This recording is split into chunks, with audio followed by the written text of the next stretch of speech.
Welcome to the Crimson Chat, your go-to show for the most inspiring stories straight from the heart of the University of Kansas. I'm Jaden Hill, and today we'll sit down with Dr. Ward Lyles, a leader in environmental planning, land use, and climate adaptation. We'll meet a remarkable KU student who is making waves in sustainability research. And to cap it off, we'll put our guests to the test with a fun game show. Let's jump in and meet our first guest.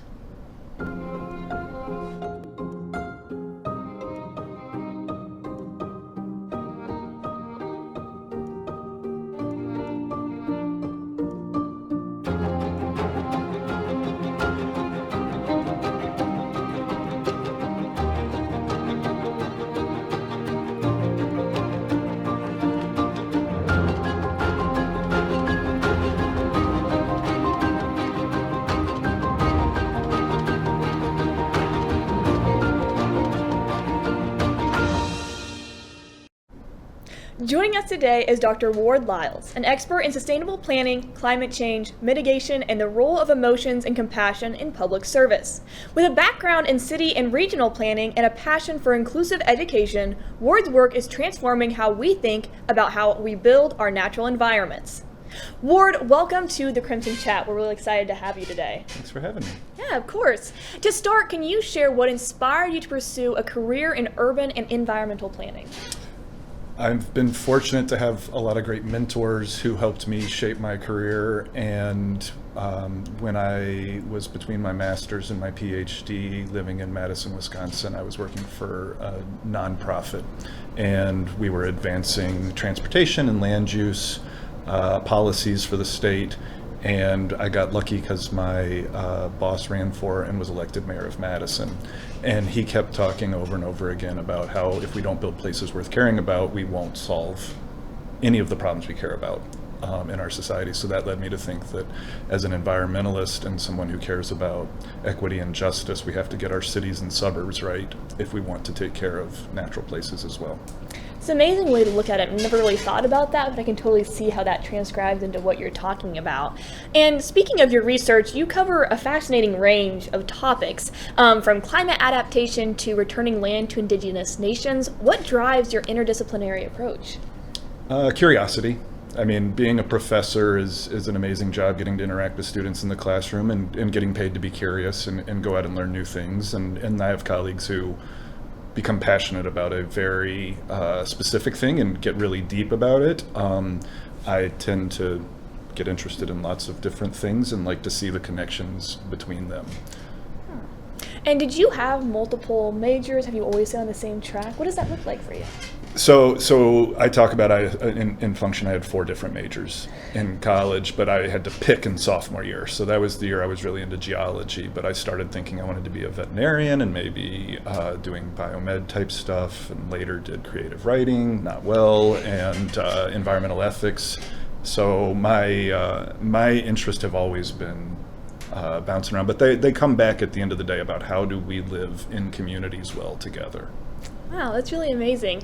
And one of your newer research areas focuses on planning for wind and solar. Can you elaborate on how your work is helping communities become more resilient? Well, Kansas is the fourth leading producer of wind in the country right now. We have even more wind potential than that. We also have largely untapped solar potential.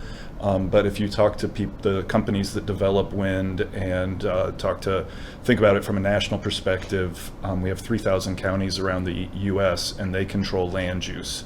And so even if at a global level we want more wind and solar, every single county can choose to block or enable wind through their land use regulations.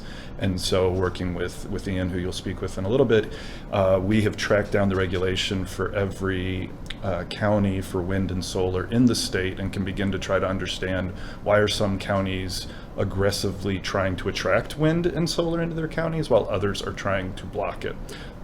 Because for a lot of counties in Kansas, like where you're from, wind is an economic engine. It can help pay for daycare, it can help generate property taxes, schools, and often when a community, the change is hard. Once you get the first turbine or solar field in the ground, then typically the spigot opens up for more. Yeah, and is there anything in particular, any certain story you can talk about of why people are resisting wind energy? Well, sure. I mean, there's understandable resistance to having what people might perceive as an eyesore. And so that exists. Most of us don't look at a coal plant every day, but a wind field is spread out over larger space. And one of the things to see is there are a lot of longtime rural folks who see that as a great deal because they can keep farming, whether it's tillage or ranching, with turbines there. But if you moved out to the country for the scenic view, then that may not be as attractive to you. There's also, we have to be honest, there's a lot of misinformation about wind turbines. There's a lot of knee-jerk resistance to sustainability because for some people that feels like an attack on their way of life, even though it actually is the main path forward for a sustainable future. Absolutely. Thank you so much for sharing that.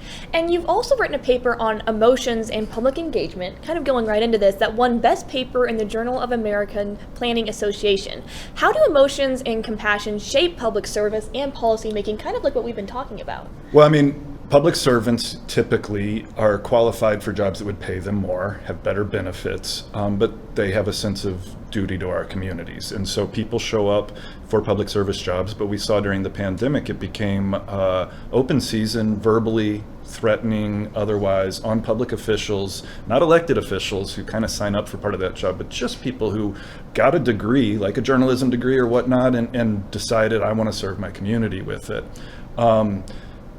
We see that at this moment in the sense that one of the goals right now is to traumatize public servants so that they leave public service.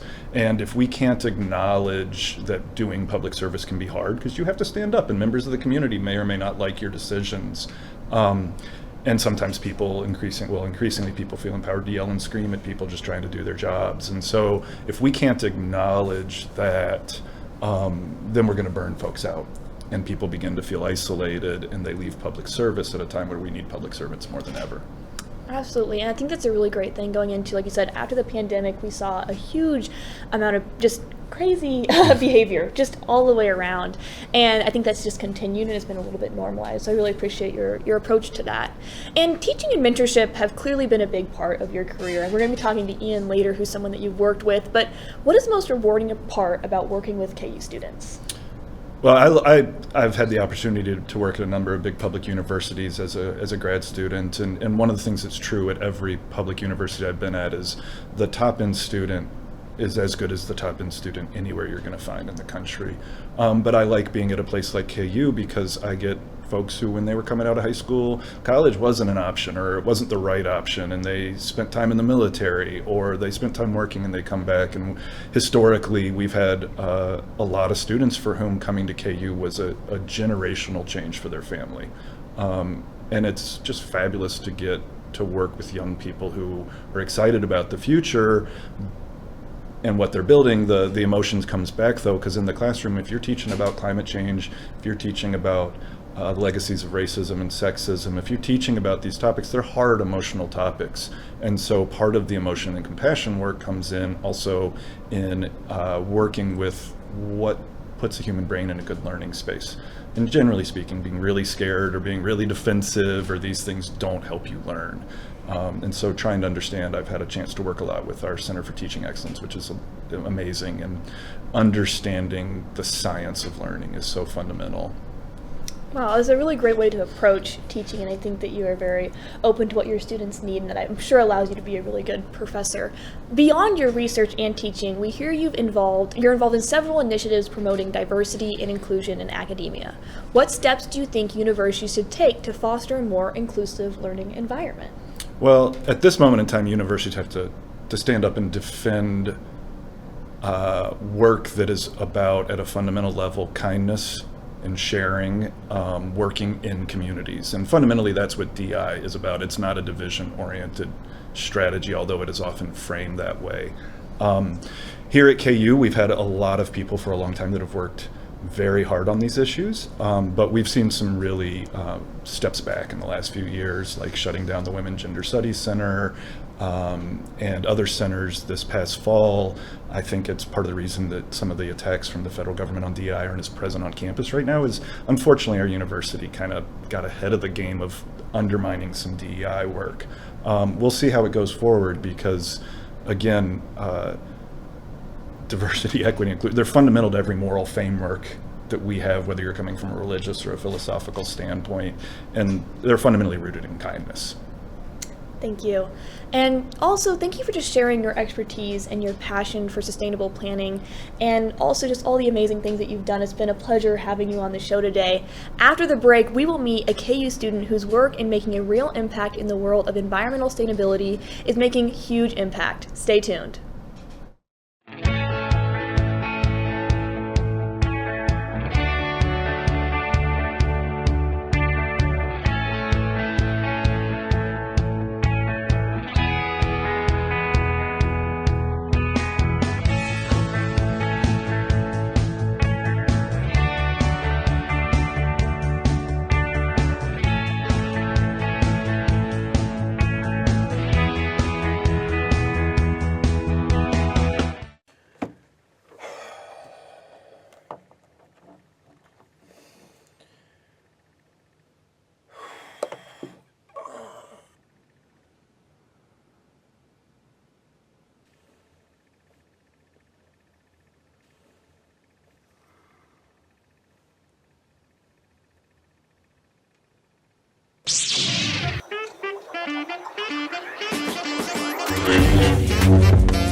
Our next guest is Ian, a master's student in urban planning at KU. His research focuses on urban resilience and sustainable city planning, which has the potential to help shape policies for more inclusive and climate-resistant urban communities.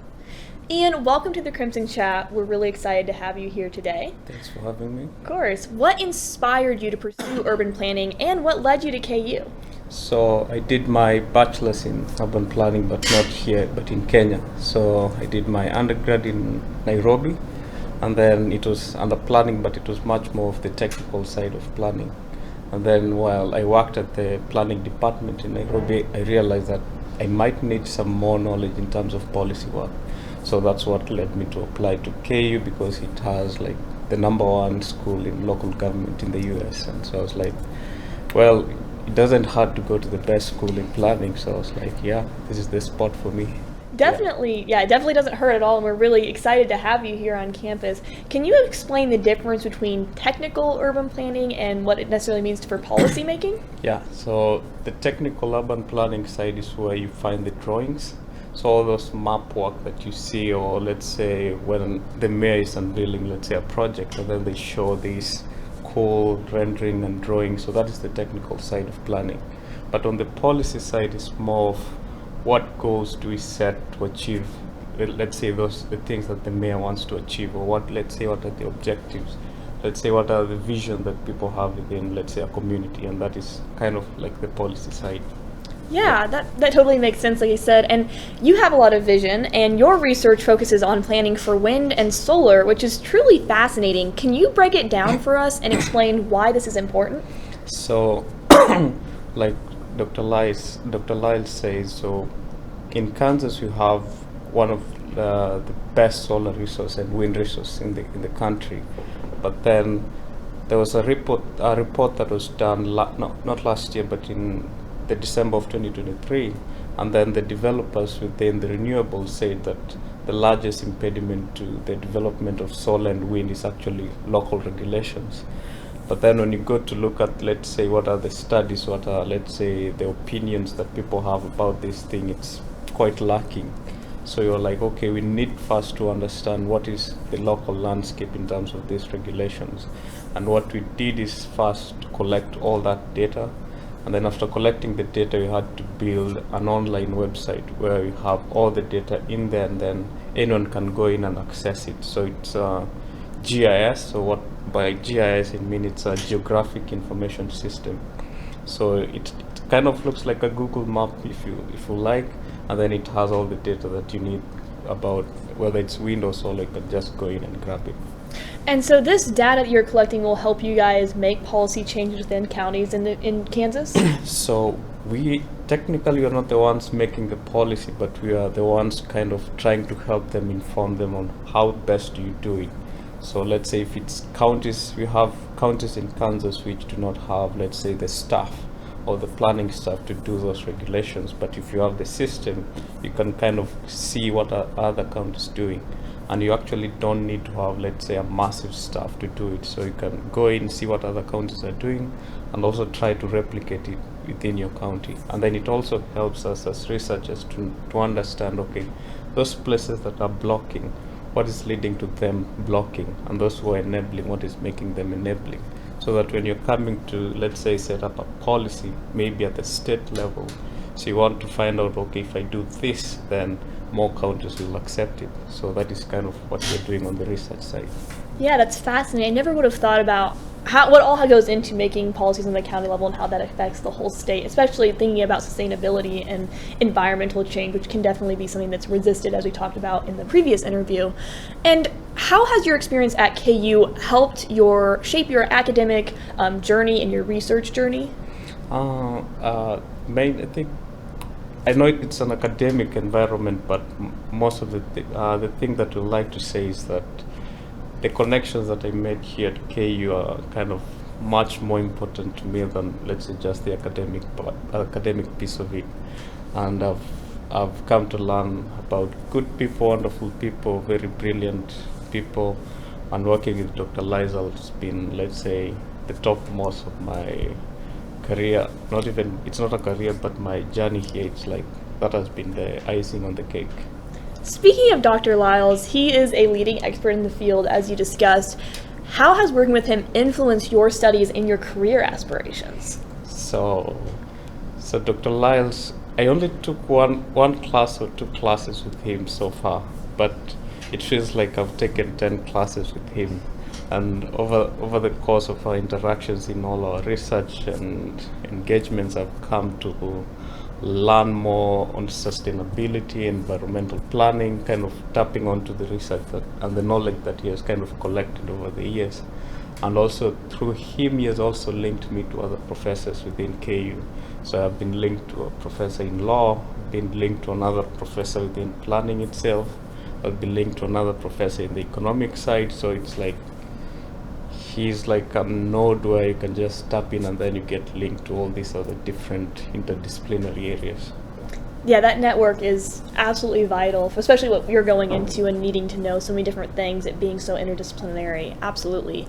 And what does your future goals look like after graduation? So my future is more likely to be within academia. So I plan to keep on going from my master's to do my PhD in planning.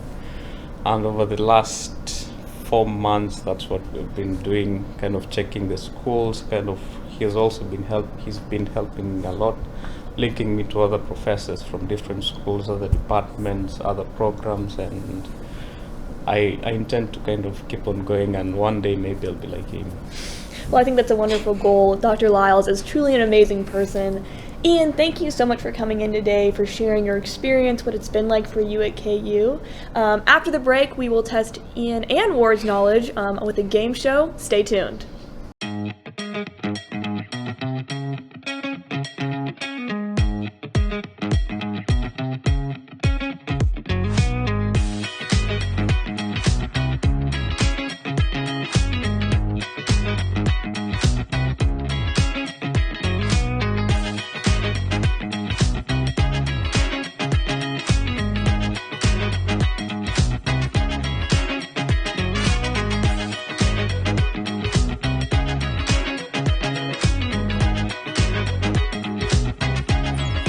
National champions deserve a clean campus. Don't wait for other Jayhawks to pick up your mess. Keep the University of Kansas clean. Welcome back to our game show here on the Crimson Chat. My name is Kiera Hageman and I'm your host. Today we are playing urban planning trivia to put our experts to the test. Ward and Ian, thank you for joining us today. Let's go over the rules. I will read through each trivia question. Both contestants must wait until the entire question options are read through before answering. Once you want to answer, the first contestant to hit the table with their palm gets to answer first.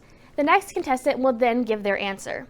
If the answer is incorrect, the other contestant has the chance to steal the question.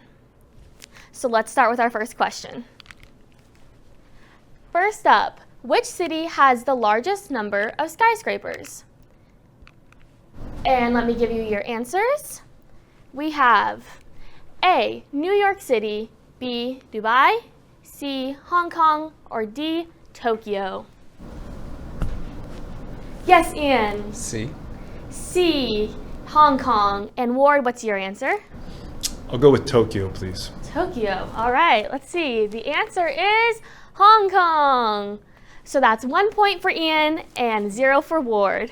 Question number 2. In which year was the term global warming first used in a scientific paper? A, 1980, B, 1975, C, 1970, or D, 1969? Yes, Ward, go ahead and give your answer. 1969. 1969. And Ian, do you have an answer? No. You know, this is for points. You have to give some sort of answer. B. B. All right, let's see. The correct answer is 1975, C, and that's why you should always give an answer. So we have 2 points for Ian and 0 for Ward. Question number 3. Who invented garden cities? A, William Wellen, B, Derek Walker, C, Sir Patrick Geddes, or D, Ebenezer Howard? I think Ian had the first one there. What's your answer, Ian? D. D. And Ward, do you have an answer? D. D. Okay. Well, the correct answer is D, Ebenezer Howard. At least you both knew the answer, but unfortunately, or fortunately, the third point goes to Ian, making it 3-0. For our next question, we have, which U.S. law passed in 1969 requires environmental impact assessments for major projects? A, the National Environmental Policy Act, B, Endangered Species Act, C, Resource Conservation and Recovery Act, or D, the Clean Air Act? Yes, Ward. A. A. And Ian, do you have an answer? A. A as well. All right. And that is the correct answer, National Environmental Policy Act. So we have 3-1. For our last question, we'll just see who knows it. All right, which city is known for implementing the concept of green roofs? A, Tokyo, B, New York City, C, Chicago, or D, Copenhagen? Yes, Ian, go ahead. D. D. And Ward, do you have an answer? I'll go with Chicago, C. Chicago. All right. The correct answer is Chicago. So congratulations. Ian, you were our winner. And Ward, at least you knew some of the information. Thank you so much for coming on. That wraps up our urban planning trivia here on the Crimson Chat. Ward and Ian, once again, thank you for playing along and being our star guests on the show today. To learn more about the students and professors featured here on the Crimson Chat, find more information on our Instagram at CrimsonChatKU. We'll see you next week.